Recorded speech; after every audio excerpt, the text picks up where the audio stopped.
Guys, dari mana sebelum sini dan video ini kita akan menganalisis secara mendalam lagi terkait apa yang terjadi di chapter 1083 kemarin. Nah, mari tanpa basa-basi lagi kita langsung saja wadaw.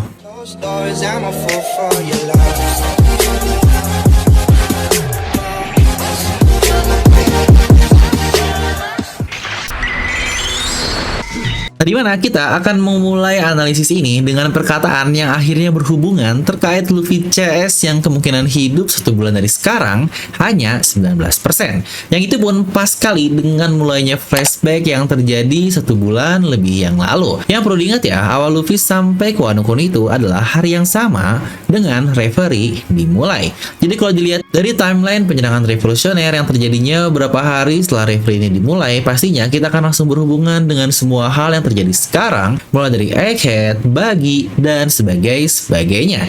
Nah, pastinya sebelum itu kalian tonton video sampai habis ya, agar tidak ada informasi yang miss dan juga setengah-setengah. Apalagi jika kalian hanya membaca judul dan langsung komen untuk membuktikan literasi dan SDM tinggi di negeri kita. Karena One Piece itu tidak masuk akal, tapi akal bisa masuk. Serta jangan lupa juga untuk bantu subscribe channel Devil ini ya. Nah, jadi oke lah, karena bahasan ini akan cukup berat. Siapkan kopi, jangan lupa mandi besar, ambil posisi PW, and wadidaw.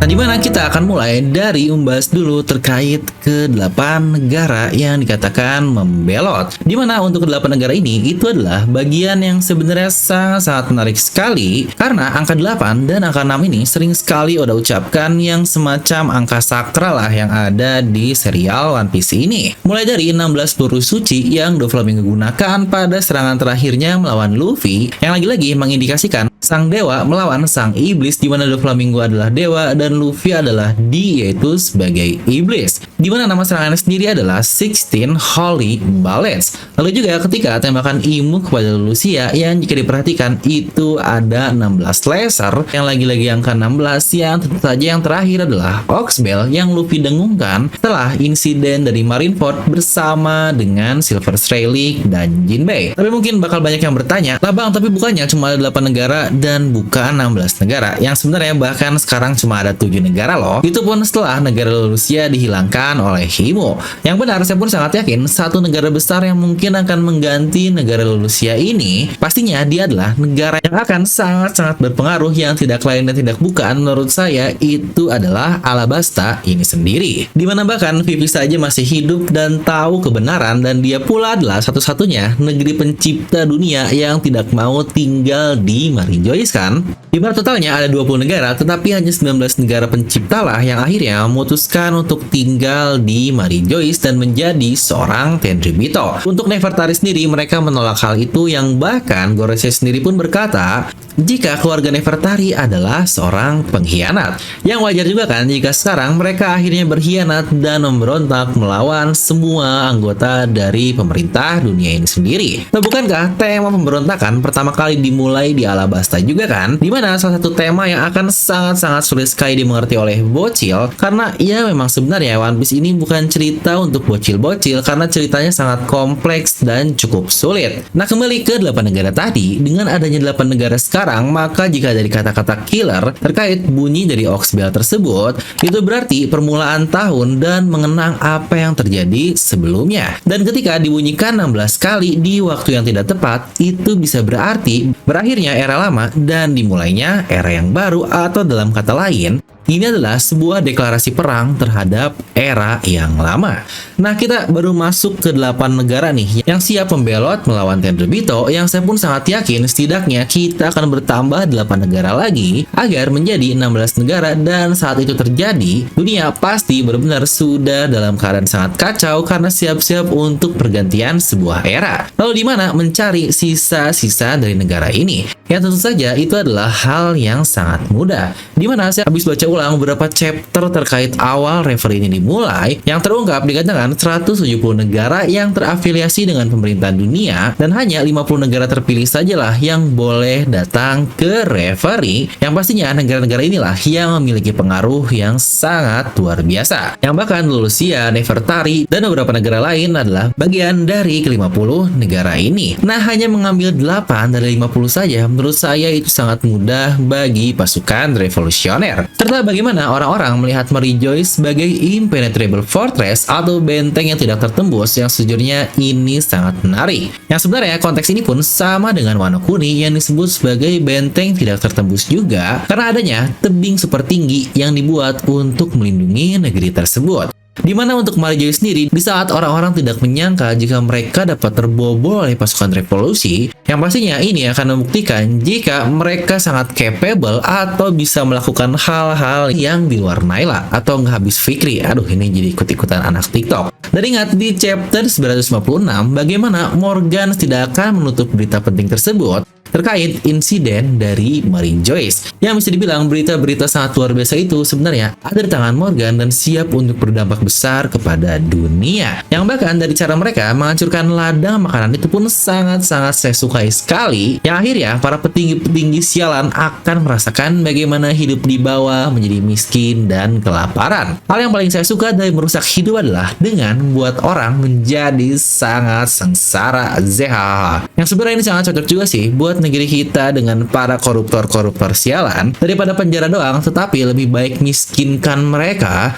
karena orang lebih takut miskin dibandingkan masuk penjara, yang saya harap untuk wakil-wakil rakyat untuk bisa menerima undang-undang perampasan harta yang jadi sedikit masuk ke politik tapi poinnya kurang lebih sama lah seperti hal yang terjadi di One Piece juga. Serta jika kita membahas pasukan revolusioner dari sini pun terbukti, walau iya mereka tentu saja tidak akan sebanding dengan para admiral yang tidak bisa bertarung 100% di Mary Joyce tersebut karena suatu alasan, yaitu ketika ada Tenryubito yang sebenarnya untuk hal ini pun sudah dikatakan oleh Kurouma bahwa pasti mereka tidak bisa bertarungan bebas di daerah dewa. Ya walau disitu pun Akainu menjawab dengan sangat baik, jangan buat alasan untuk mereka. Tapi setidaknya bagaimana ketiga kapten ini tanpa Sabo dia bisa mengimbangi yang bahkan mungkin cukup mengungguli saja, itu sudah luar biasa.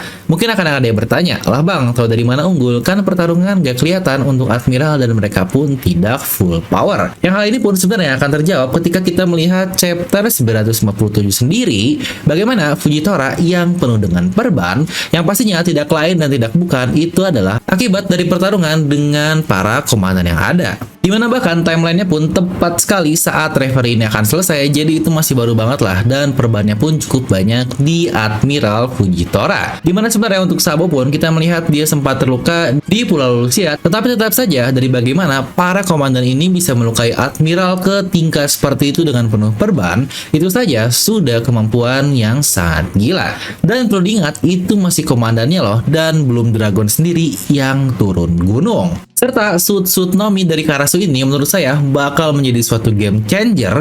Dia bisa menciptakan gagak-gagak hidup yang bahkan terhubung langsung ke dirinya, yang seakan-akan membuatnya tidak terbatas oleh ruang. Ingat, dia bahkan bisa berkomunikasi dengan Sabo ketika ada di Dressrosa, padahal dia sendiri berada di tempat yang sangat jauh, dimana dia sebelumnya berada di Lucia yaitu di Grand Line, dan Sabo di Dressrosa yaitu di New World. Asap hitam suit dari Karasu ini berarti sisa karbon yang sejujurnya dari materinya saja sudah sangat berbahaya, dan dia bisa menciptakan apapun dari materi ini, yang bukankah jadi cukup mirip dengan Kazekage ketiga di Naruto. Dan terakhir, terkait Holy Knight atau Ksatria Suci atau mungkin God Snake lah, bebas kalian menyebutnya apa.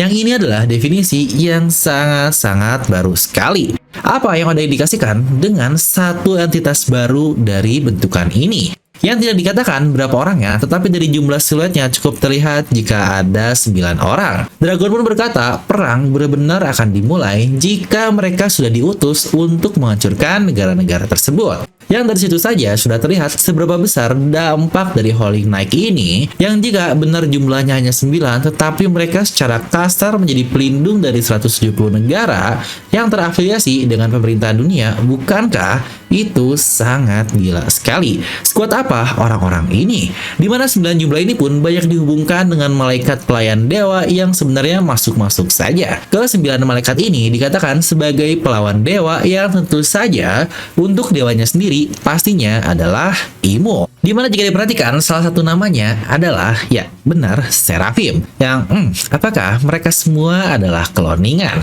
Dimana yang cukup ramai jika orang ini adalah cloningan dari Akagami no Sengs yang sejujurnya sangat menarik sekali. Tetapi jika diperhatikan lagi, orang di sebelah Sengs itu sangat mirip juga dengan Dragon yang wow, ada apa ini?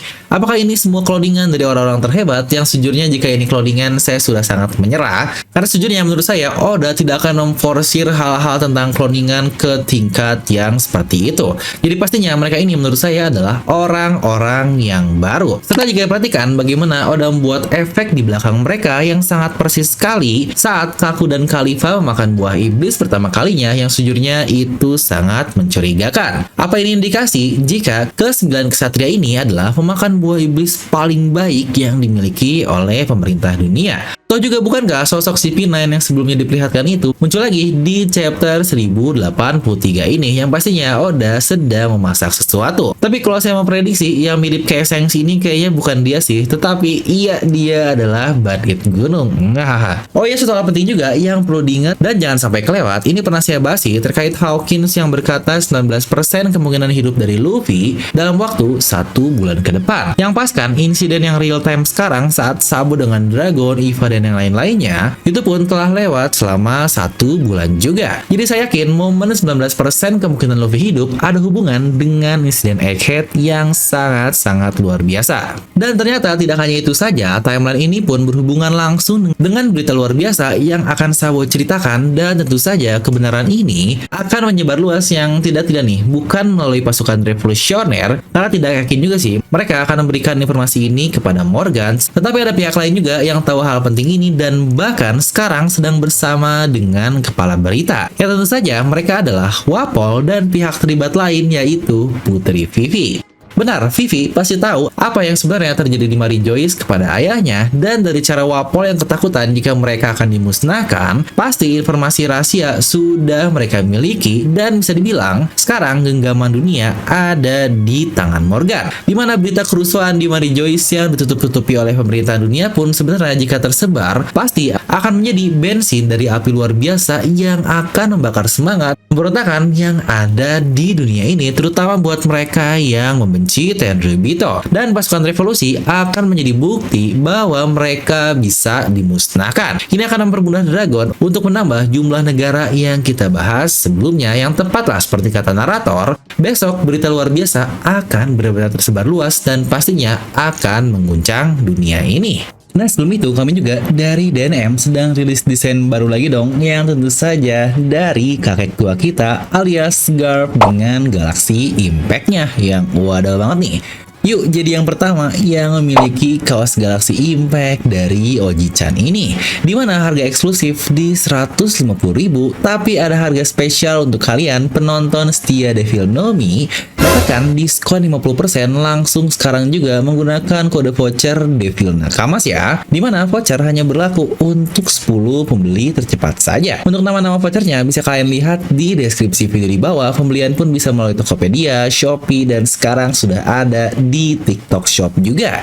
Tentu saja bisa COD dan ada gratis ongkir juga. Jadi buruan sebelum voucher diembat oleh nakama yang lainnya. DNM Merchandise, level up your Wibunas. Dan seperti biasa, semoga kalian terhibur dengan video ini. Like aja kalian suka, dislike aja kalau suka, jangan lupa untuk subscribe dan juga share ke teman kalian. Gue Devil pamit, and I'll see you guys next time.